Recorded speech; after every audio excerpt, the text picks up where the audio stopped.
Shalom, apa kabar? Saya yakin dan percaya semua keadaan sehat walafiat dalam perlindungan Tuhan Yesus Kristus. Pada hari ini tidak terasa sudah bulan 6, bulan Juni, ya, tanggal 7 Juni 2020.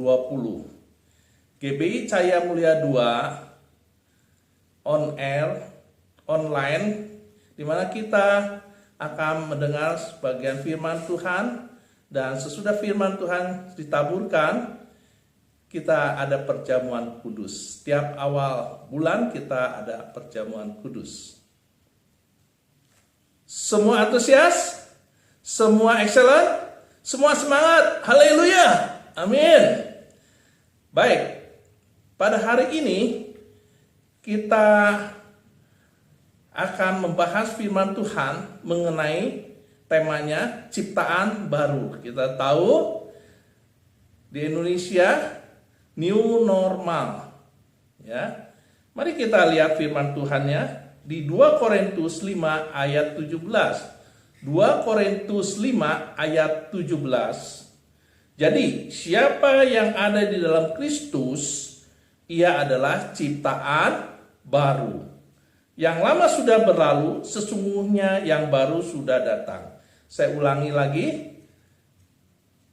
2 Korintus 5 ayat 17. Jadi siapa yang ada di dalam Kristus, ia adalah ciptaan baru.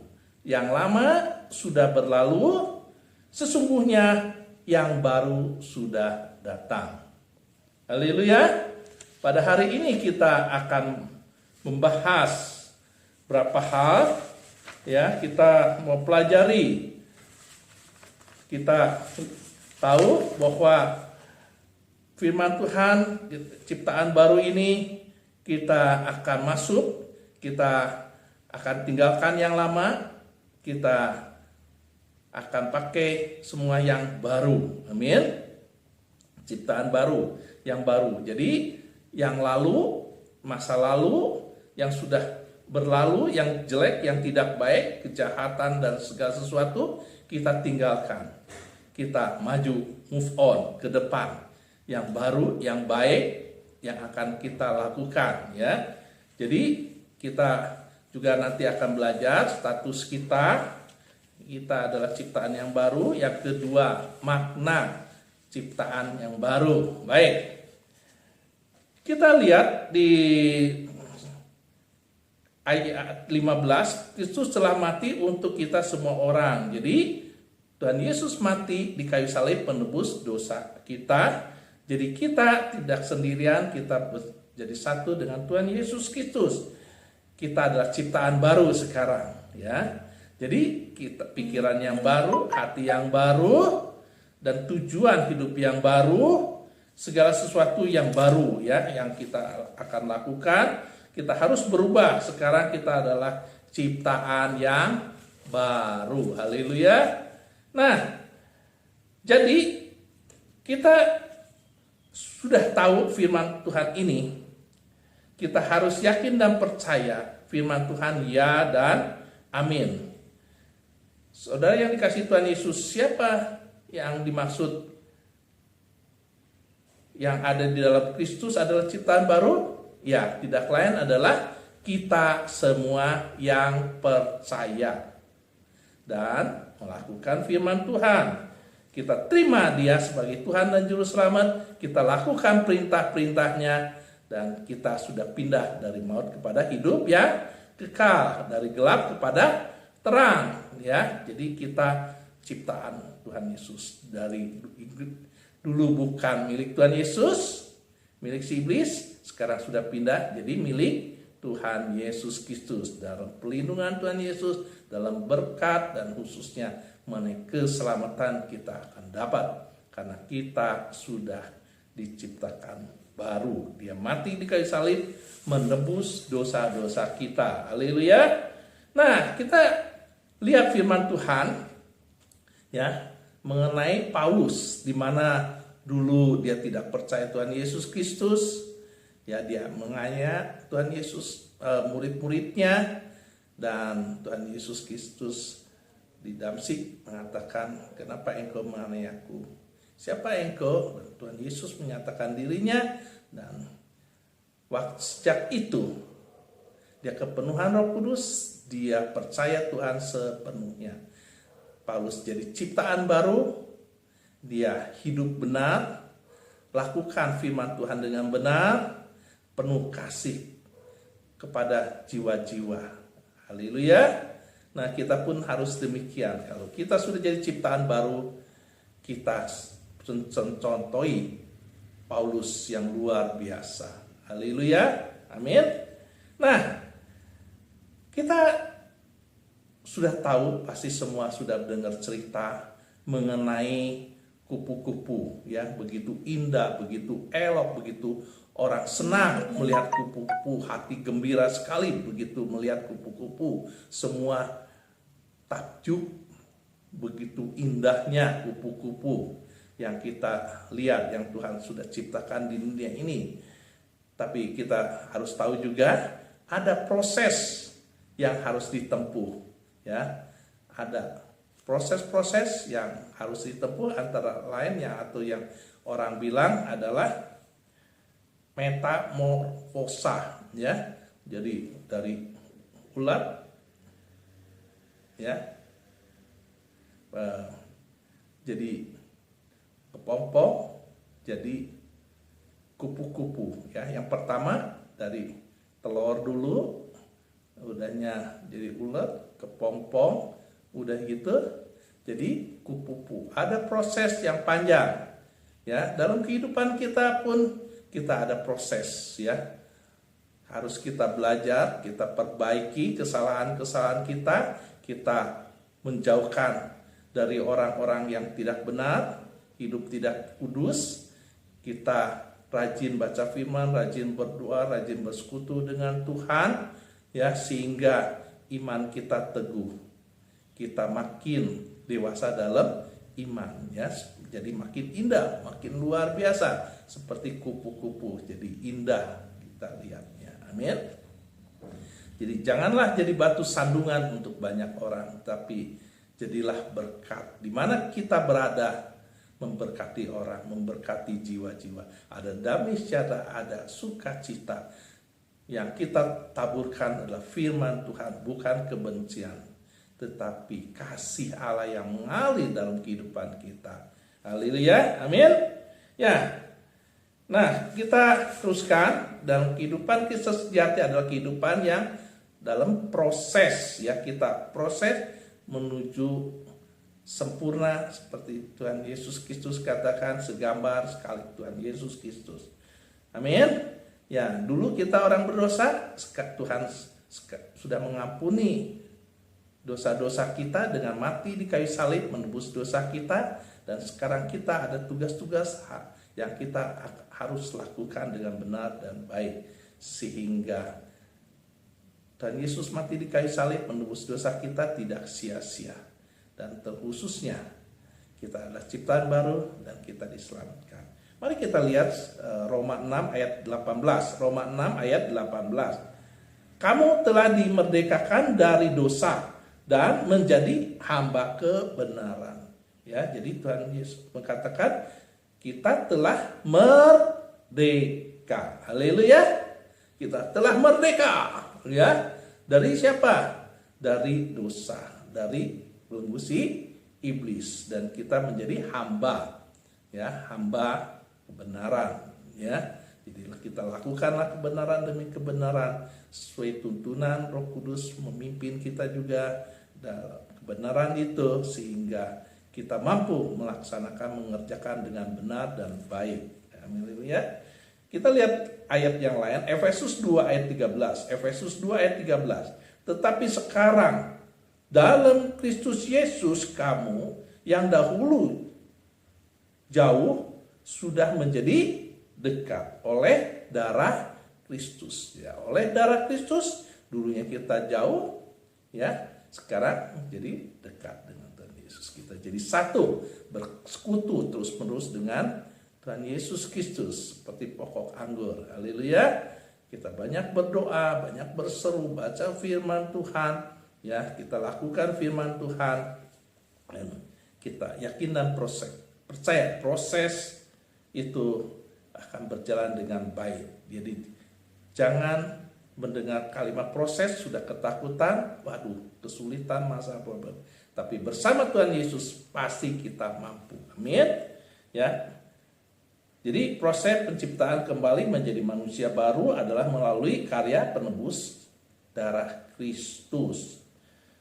Firman Tuhan yang tadi seperti kita bacakan, ya, yang telah kita baca, 2 Korintus 5 ayat 17. Jadi siapa yang ada di dalam Kristus, ia adalah ciptaan baru, yang lama sudah berlalu, sesungguhnya yang baru sudah datang. Haleluya. Nah, mari kita akan masuk kepada pembelajaran hari ini yang tadi saya sudah sampaikan.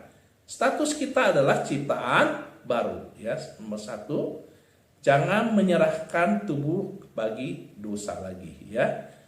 Di Roma 6 ayat 12, hendaklah dosa jangan berkuasa lagi di dalam tubuhmu yang fana, supaya kamu jangan lagi menuruti keinginannya, dan janganlah kamu menyerahkan anggota-anggota tubuhmu kepada dosa untuk dipakai sebagai senjata kelaliman, tapi serahkanlah dirimu kepada Allah sebagai orang-orang yang dahulu mati, tetapi yang sekarang hidup, dan serahkanlah anggota-anggota tubuhmu kepada Allah untuk menjadi senjata-senjata kebenaran, ya. Jadi yang di sini nggak usah pusing kalimat mati rohaninya, ya, bukan mati fisiknya. Jadi Tuhan bangkitkan kembali rohaninya, jadi hidup kembali. Amin. Dan tadi ayat ini begitu bagus, luar biasa, kita baca, ya, terus menerus di Roma 6 ayat 16, ya. Jadi kita yakin dan percaya kita jangan lagi berbuat dosa karena Tuhan Yesus sudah tebus dosa kita. Mari kita lembaran yang baru, kain yang baru, yang bersih, kita tulis dengan kata-kata yang bermakna, hasil yang bermakna, seperti orang bilang gading, ya. Memang tak bertak, ya, tapi berharga. Orang akan ingat-ingat selalu, ya. Baik. Selanjutnya yang kedua, ya, status kita, ya, yang tadi mengenai adalah ciptaan yang baru. Kedua, tetaplah di dalam Tuhan.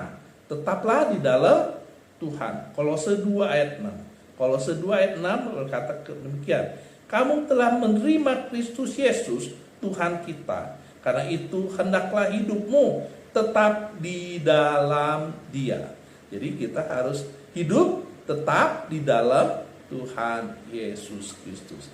Jadi satu dengan Tuhan Yesus Kristus, ya, lakukan perintah Tuhan dengan benar yang baik, ya. Tuhan melakukan bagian Tuhan, kita lakukan bagian kita. Haleluya. Tidak jemu-jemu, jangan malas, jangan bilang bosan, tapi lakukanlah, ya. Tidak ada yang sulit, pasti bisa karena Roh Kudus menolong kita, memampukan kita. Kita ada tekad, ada kemauan, pasti bisa. Haleluya.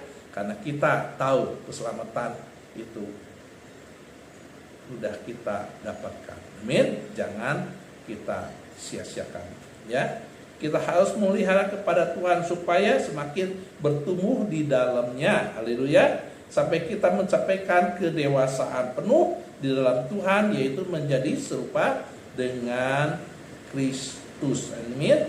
Menjadi ciptaan baru tidak berkompromi dengan dosa, tetapi kita harus dalam Kristus. Jadi tidak bisa kompromi, ya. Jangan bilang itu dosa dikit, dosa besar, dosa kecil, ya. Jadi kita patuh taat, kita diselamatkan. Amin. Nah, kita akan masuk, ya, mengenai yang kedua yang tadi saya sampaikan adalah 3 makna ciptaan baru, ya. Apakah makna ciptaan baru bagi saudara? Ya, kita akan bahas 3 supaya lebih jelas lagi. Yang pertama, Tuhan memperbaharui hidup kita. Kita dijadikan sebagai anak-anaknya. Saya ulangi lagi, Tuhan memperbaharui hidup kita, ya. Tuhan memperbaharui hidup kita. Kita menjadi sebagai anak-anaknya. Haleluya. Status kita sudah berubah, ya. Kita adalah anak-anak Allah. Amin. Dia Bapa, kita anak. Kita yakin dan percaya Bapa memelihara, melindungi, memberkati kita, memperhatikan kita. Haleluya. Ya, kita tidak sendirian. Kita punya Bapa yang luar biasa. Jadi kita sudah mempunyai status yang baru. Amin. Ya, status kita yang dulu adalah musuh Allah, sekarang menjadi kasih Allah. Tuhan mengasihi kita, ya, bukan musuh lagi, tapi Tuhan mengasihi kita. Kita ada anak yang dikasihinya. Kita adalah biji mata Tuhan. Haleluya. Kita berharga di mata Tuhan. Haleluya. Bagi yang taat, setia, lakukan benar firman Tuhan. Haleluya. Ciptaan Allah yang mulia ada dalam diri kita. Hati dan pikiran kita dibaharui oleh Tuhan. Haleluya. Hati dan pikiran kita dibaharui. Ya, makanya kita terus berdoa. Tuhan baruilah hati pikiran kami. Setiap pagi kita berdoa, malam kita berdoa. Hati pikiran kita diubahkan, Tuhan perbaharui, ya, sehingga kuduskan, tahirkan, sehingga Tuhan berkenan pada kita. Haleluya. Dan sungguh indah bersama Tuhan Yesus Kristus, karena Dia adalah Tuhan yang baik, yang luar biasa. Kita hanya fokus kepada Dia, dan segala masalah problem yang kita hadapi kita bisa terobosi bersama Tuhan Yesus Kristus, karena kita sudah jadi satu dengan Dia. Kita adalah ciptaan baru. Haleluya. Nah, hidup kita disucikan oleh kuasa darahnya. Amin. Yang kedua, ya, mengenai makna ciptaan adalah yang kedua, kehidupan yang lama sudah berlalu. Kita dijadikan ciptaan baru. Saya ulangi lagi, yang kedua, kehidupan yang lama sudah berlalu. Kita dijadikan ciptaan yang baru, ya. Bukan lagi manusia daging yang lama, tetapi manusia rohani, ya, bukan manusia daging atau duniawi, tetapi manusia rohani. Haleluya. Walaupun kita masih hidup di dalam dunia dengan tubuh daging ini, tetapi kita tidak menuruti hawa nafsu kita, daging kita, karena kita jangan sampai kedagingan, kita berdosa. Semua masa lalu sudah, yang lalu masa kelam dan dosa-dosa sudah diampuni oleh Tuhan. Haleluya. Nah, kita jangan lagi diintimidasi oleh si iblis. Dia membohongi, menipu kita, mengiming-imingi banyak hal, ya, kenikmatan dunia, tapi kita harus tahu yang lalu biar berlalu. Sekarang kita fokus mata kita, hati pikiran kita melangkah ke depan bersama Tuhan Yesus Kristus. Jadi fokus kita adalah pada panggilan Kristus. Haleluya. Dan pandangan ke depan, jangan lagi lihat masa lalu, ya, karena kita tahu kuasa Tuhan Yesus akan menolong kita, memampukan kita berjalan bersama Dia dalam kehidupan ini. Haleluya. Nah, selanjutnya yang ketiga, mari kita lihat yang ketiga, ya. Maknanya apa? Yang ketiga, Tuhan adalah pemimpin kita. Tuhan adalah pemimpin kita. Sebagai ciptaan yang baru, kita bukan lagi hamba dosa. Ya, melalui hamba kebenaran, pemimpin kita sekarang adalah Tuhan Yesus Kristus. Raja di atas segala raja, pencipta langit dan bumi segala isinya. Kita tidak lagi dipimpin setan. Kita tidak lagi dipimpin oleh keinginan diri kita sendiri, tapi kita dipimpin oleh Kristus. Haleluya. Nah, kita lihat Matius 23 ayat 10. Siapa memimpin kita? Mesias, Kristus Yesus Tuhan kita. Haleluya. Nah, Tuhan selalu menjadikan manusia dan Tuhan Yesus telah menjadi manusia dan telah mengorbankan diri sehingga korban pendamaian dan penghapus dosa bagi kita. Haleluya. Saudara yang dikasihi Tuhan Yesus Kristus, ingat selalu kebenaran firman Tuhan. Kita adalah ciptaan baru, tidak lagi hidup dalam dosa yang lama, hidup yang lama, tapi kita menjadikan hidup yang baru dalam Tuhan, dipimpin oleh Roh Kudus, ya, dipimpin oleh Roh Kudus, sehingga tidak salah. Amin. Terus berjalan dalam kebenaran firman Tuhan. Amin. Kalau kita taat setia, Roh Kudus akan memimpin kita. Bukan kedagingan ini, tetapi Roh Kudus akan memberitahu kita apa yang harus kita lakukan dan mana yang boleh dilakukan, mana yang tidak. Karena di dalam kita ada Roh Kudus, ada alarm akan mengingatkan kita selalu.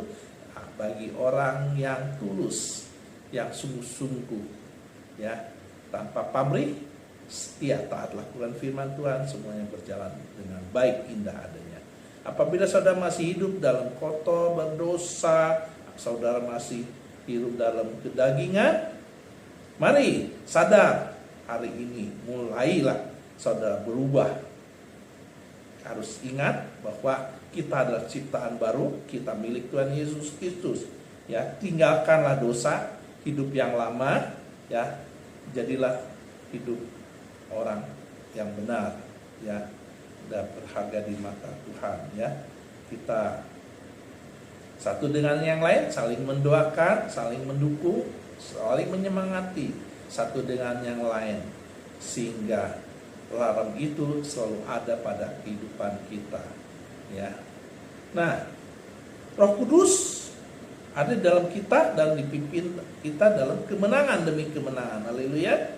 Ya, jadi dalam pekerjaan, dalam usaha, dalam rumah tangga, ya, semuanya Tuhan akan pimpin kita.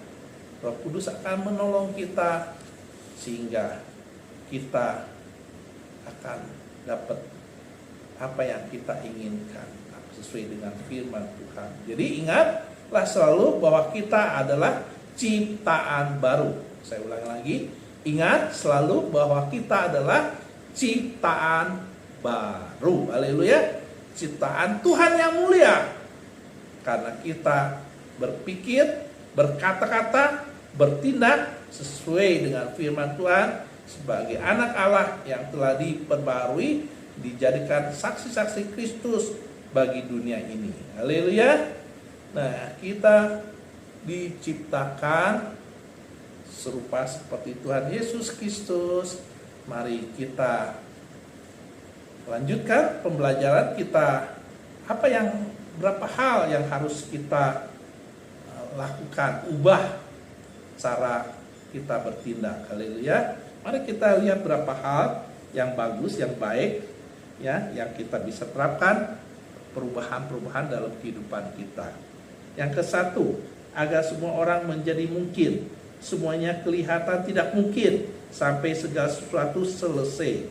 Kedua, harus percaya. Optimis adalah kepercayaan yang mengarah pada pencapaian.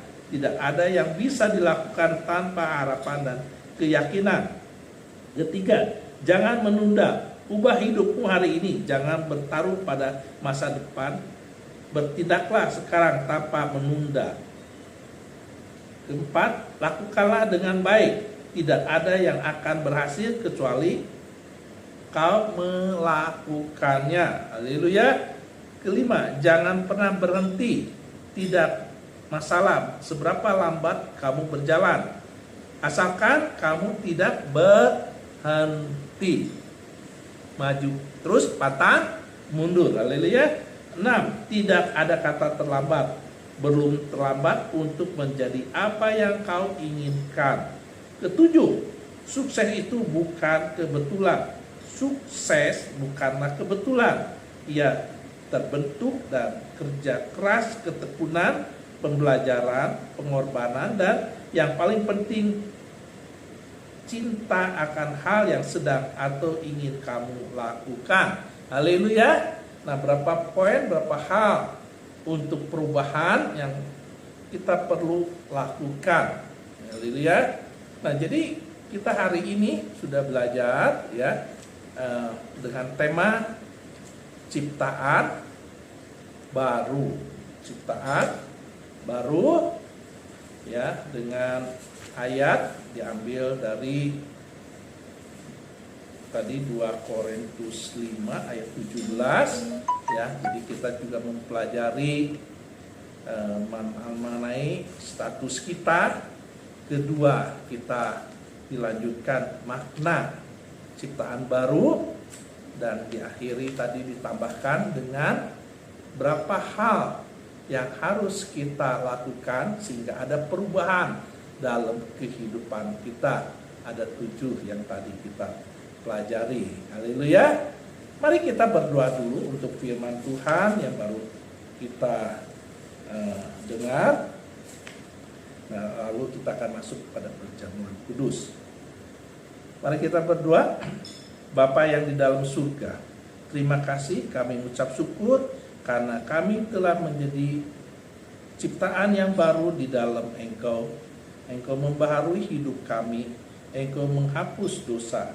Terima kasih Tuhan, karena Engkau memimpin hidup dalam kebenaran-Mu. Biarlah firman-Mu Engkau merdekakan dalam hati kami, supaya kami terus hidup di dalamnya. Firman-Mu berbuah-buah di dalam hidup kami sehari-hari. Terima kasih Tuhan, kami ucap syukur karena hidup kami yang sekarang ini adalah hidup baru yang di dalam Tuhan. Terpujilah nama-Mu ya Tuhan. Kuasa iblis telah dikalahkan. Iblis tidak dapat mengganggu kami, sebab kami adalah dalam perlindungan kuasa Roh Kudus. Terima kasih Bapa, di dalam nama Tuhan Yesus Kristus. Haleluya. Amin. Oke, kita persiapkan perjamuan kudus. Kita akan masuk pada perjamuan kudus. Kita yakin dan percaya kita selalu hidup kudus benar di hadapan Tuhan, terus berjaga-jaga sehingga perjamuan kudus ini tidak mendapat hukuman ya. Nah, kita akan lihat firman Tuhan dan kita akan masuk perjamuan kudus. Tolong dipersiapkan perjamuan kudusnya sehingga kita akan bersama-sama lakukan perintah Tuhan ya. Tuhan Yesus, kami mau masuk perjamuan kudus. Tuhan pimpin dari awal sampai akhir di dalam nama Tuhan Yesus. Firman Tuhan berkata, jadi barang siapa dengan cara yang tidak layak makan roti atau minum cawan Tuhan, ia berdosa terhadap tubuh dan darah Tuhan.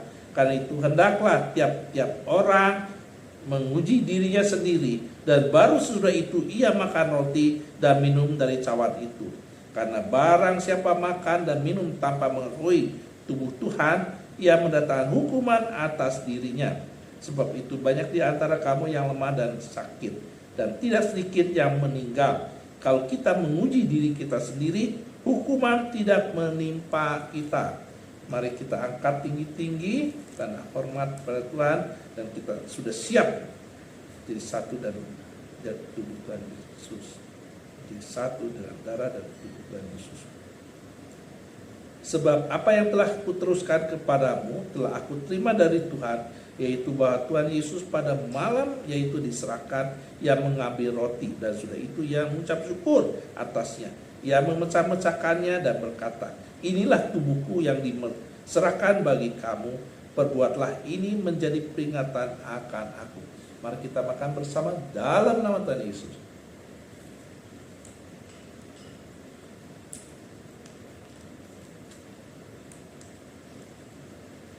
Angkat lebih tinggi dari kepala kita, tanda kita siap hormat pada Tuhan. Demikian juga ia mengambil cawan sesudah makan, lalu berkata, cawan ini adalah perjanjian baru yang dimeteraikan oleh darahku. Perbuatlah ini setiap kali kamu meminumnya, menjadi peringatan akan aku. Sebab setiap kali kamu makan roti ini dan minum cawan ini, kamu memberitakan kematian Tuhan sampai Ia datang. Mari kita minum bersama dalam nama Tuhan Yesus. Terima kasih Tuhan Yesus, terima kasih Roh Kudus, kami sudah melakukan perintah Tuhan dan kami ucap syukur. Kami sudah jadi satu dengan darah dan tubuh Tuhan Yesus Kristus. Kami yakin dan percaya Tuhan mengasihi kami dan keselamatan kami pasti dapat. Di dalam nama Tuhan Yesus, segala sakit penyakit tidak bisa mengenai kami. Segala sakit penyakit nyah dari tubuh kami. Kami dalam perlindungan Tuhan 1x24 jam, tidak ada celah bagi iblis. Segala belang-belang pengirit pelompat yang patahkan hancurkan kuasanya. Dalam nama Tuhan Yesus Kristus. Tidak ada kekecewaan, tidak ada kekhawatiran, tidak ada kegelisahan, karena Tuhan Yesus sudah mati di kayu salib 2000 tahun lalu, menanggung semua segala sesuatunya. Kami adalah orang merdeka, kami adalah pemenang, lebih dari pemenang. Terima kasih Tuhan Yesus. Sempurnakan doa ini hanya di dalam nama Tuhan Yesus. Mari kita langsung doa tutup, doa berkat. Dalam nama Tuhan Yesus, diberkatilah usaha kami, diberkatilah pernikahan kami, diberkatilah sekolah anak kami, diberkatilah lumung kami, diberkatilah pelayanan kami, diberkatilah kesehatan kami. Kasih karunia dari Tuhan Yesus Kristus dan persekutuan yang intim dengan Roh Kudus menyertai kita mulai saat ini sampai Maranatha, kedatangan Tuhan Yesus kedua kali. Di dalam nama Tuhan Yesus, sempurnakan doa ini. Haleluya, amin. Shalom. Sampai ketemu kembali. Tuhan memberkati. Haleluya, amin.